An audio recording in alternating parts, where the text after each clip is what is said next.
300 మీటర్ల దాకా చూపిస్తుందట ఈ కాలుష్యం. 100 చూపియాలన్నట. 100 చూపిస్తేనే పానాలకు గడమాట ఈ గాలి. ఇక అట్లాంటిది 300 మీటర్లు చూపిస్తుందంటే నీ దండం పెడితే ఏ రకంగా మొజున మోతం అవుతుందో చూడు ఢిల్లీలో కాలుష్యం. రేపు ఏమన్నా ఈ బ్యాటరీల బండ్లతోని జర్ర అటు ఇటు సంసారం వెళ్ళ తీసుకుంటేనే ఏమన్నా కానీ ఇక ఈ డీజిల్ పెట్రోల్ అని అడ్డమైన పొగతోటి ఆగమాగం జగన్నాథం అనే కాడికి వచ్చింది కథ. ఇక ముక్కుకు మరి ఆక్సిజన్ పెట్టుకోవాల్సి వస్తుందో ఏం కథ.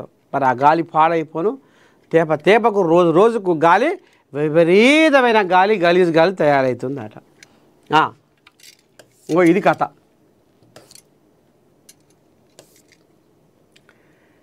నేటి నుంచి పంచాయతీ ఎన్నికల నామినేషన్లు.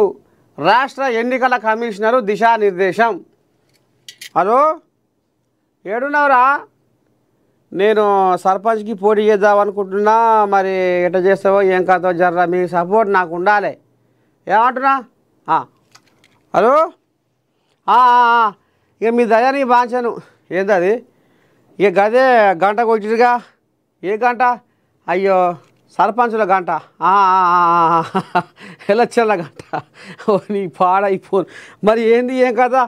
ఏమి లేదు కానీ జర్ర మీ అందరివి మీ ఆడకట్టలే మొత్తం మీ కులం వాళ్ళే మొత్తం నాకే మలపాలి ఓట్లు. జర్ర ఏమని అనుకో కానీ ఆ పోషగాడేంద్రా జర్ర వాడు ఇంటర్లేడు మాట కొంచెం అడు తిరుగుతుండు.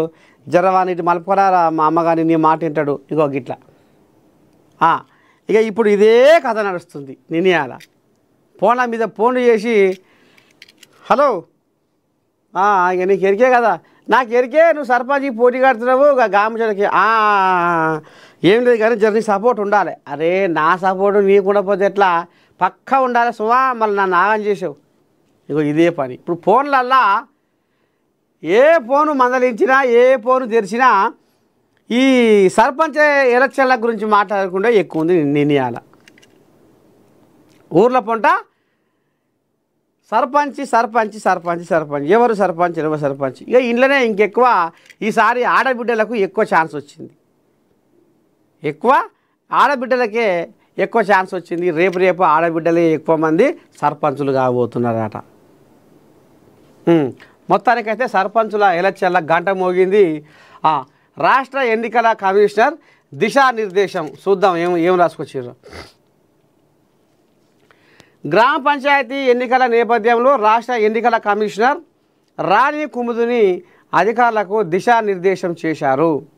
గ్రామ పంచాయతీ ఎన్నికలు ఎలాంటి లోటుపాట్లు లేకుండా నిర్వహించాలని ఆమె సూచించారు.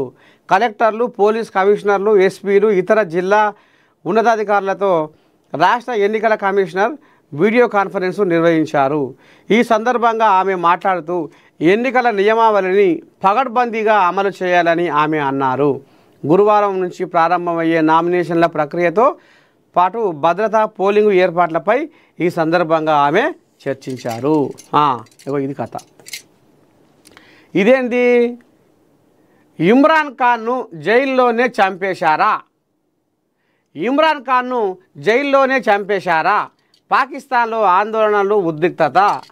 మాజీ ప్రధాని పాకిస్తాన్ బలూచిస్తాన్ విదేశాంగ శాఖ పోస్టు అధికారికంగా ఎలా